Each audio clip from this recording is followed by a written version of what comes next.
Magandang araw mga kaibigan. Ito, pag-usapan natin ngayon, as of now, ilan na ang estimate. Ito, Philippine National Police ang nag-estimate. Ilang milyon na ang nandun sa Quirino Grandstand.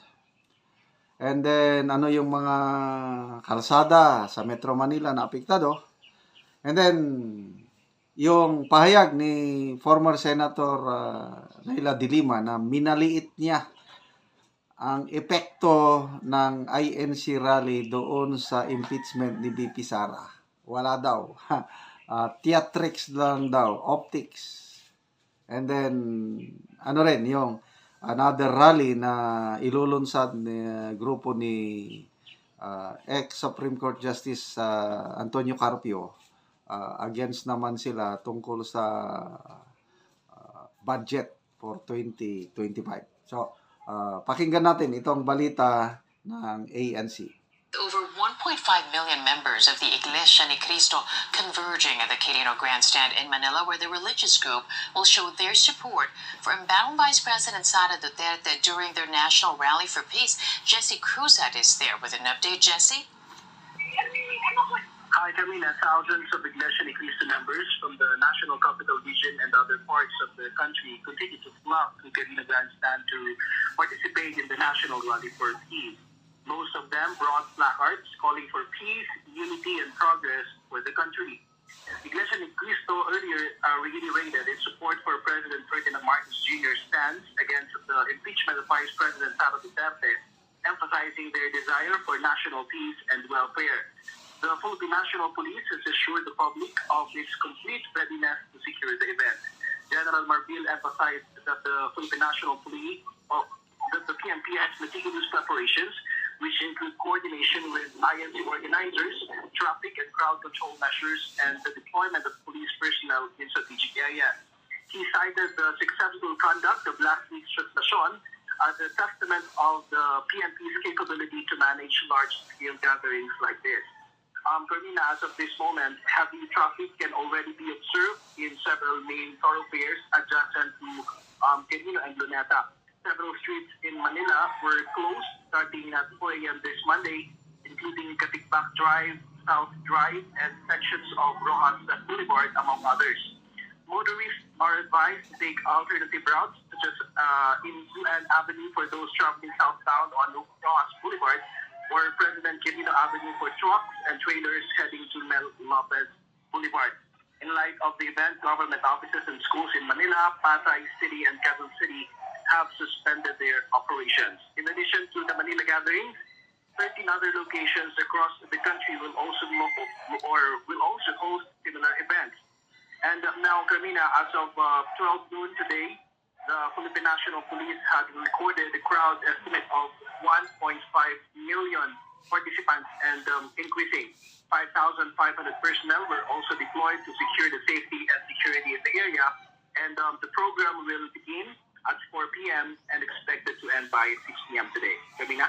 Thanks a lot, Jesse Cruz out there joining us on the line. Former Senator Leila de Lima So yan 1.5 million estimate na yan and increasing. So hanggang yung alas 4, yun na yung climax of the program hanggang alas 6. So pinakamababa 2.5 million ang up to 3 million. Kayang-kayang abutin yan. Kasi hindi lang iglesia ang nag-attend, open for everybody. Marami mga Pilipino gusto ng kapayapaan, gusto ng pagkakaisa. Ang ganda yung panawagan eh. Although, maraming nagsasabi na ano daw ito, rally daw ito in support kay VP Sara. So, ang isa dyan na ganyan ang pananaw is ito si ex-Senator Leila de Lima. So, pakinggan natin ang pahayag ng dating senadora. The INC Peace Rally is free from political influence.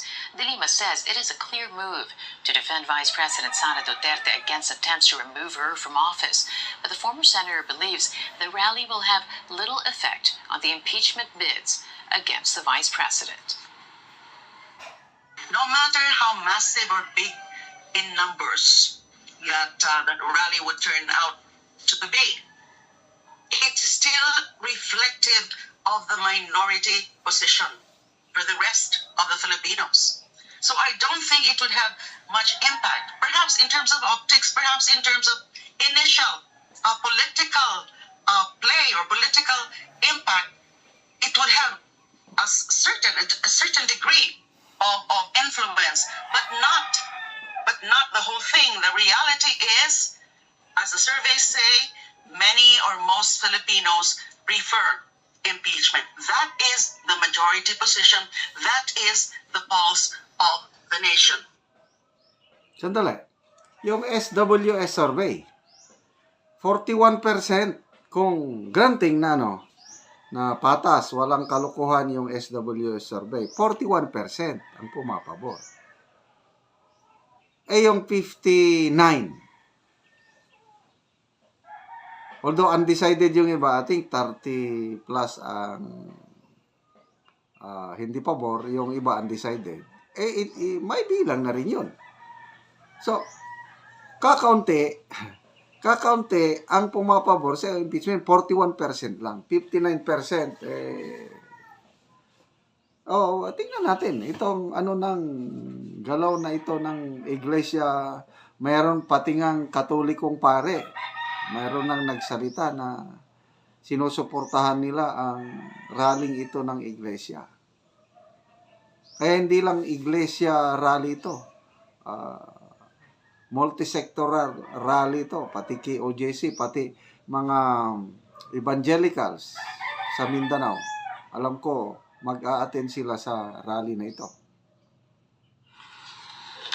De Lima also criticized delays in the impeachment process. There are 3 pending impeachment complaints against Duterte, with another one expected to be filed this week. Even if the whole proceedings would not be completed within this 19th Congress, it can still be continued in the next Congress, the 20th Congress, without starting from the first step, which is the filing of the complaint itself. The issues surrounding VP Sara are still quite hot and alive at this point. We have the momentum that's backed up by the survey results. So why waste it by further delaying it, and then we don't know anymore what would happen after the election in May. Meanwhile, civil society groups set to hold their own prayer rally later this month. Retired Supreme Court Associate Justice Antonio Carpio says the demonstration at the EDSA Shrine on January 31st is to voice opposition of the supposed irregularities in the 2025 national budget. Specifically, they were against the alleged existence of pork barrel in this year's spending bill, as well as a lack of subsidy for PhilHealth and funds for the Education Department's computerization program. Carpio insists it's not too late for policymakers to remedy the budget. Dapat yung mali, ituwid natin. Mali yung budget Walang binigay sa PhilHealth. Walang binigay sa computer education. Dapat ituwid yan. Correct yung mistake. Hindi pwede na list na lang, kakalimutan na ba natin yan? Hindi naman pwede yan. May panahon pa They can always pass a supplemental budget. Philippine authorities announced a sweeping reinvestigation of the mishandling of a massive Shabu bust in 2020. Okay, so sana makinig ang pamahalaan doon sa panawagan, yung January 31 rally against na naman sa national budget na zero ang PhilHealth. Ang dami ng problema ng ating bansa ngayon. Bakit tayo nagkaganito? Yung political capital ng Uniteam nung nanalo sila, nasayang lang. I never imagined na magkakawatak-watak yung Uniteam. Ang tingin ko nung una, buong-buo na yung samahan Kaya lang, wala, nabudol. The only reason is dahil sa may mambubudol at may mga nabudol at isa na ako, sana budol. So, sayang. So, let's wait and see anong mangyari sa impeachment na ito. Sana, hindi na aakyat sa Senado para mag-move on na tayo. Kagaya ng panawagan ng Pangulo na wag nang ituloy yan dahil hindi nakakatulong ni isa mang pamilyang Pilipino.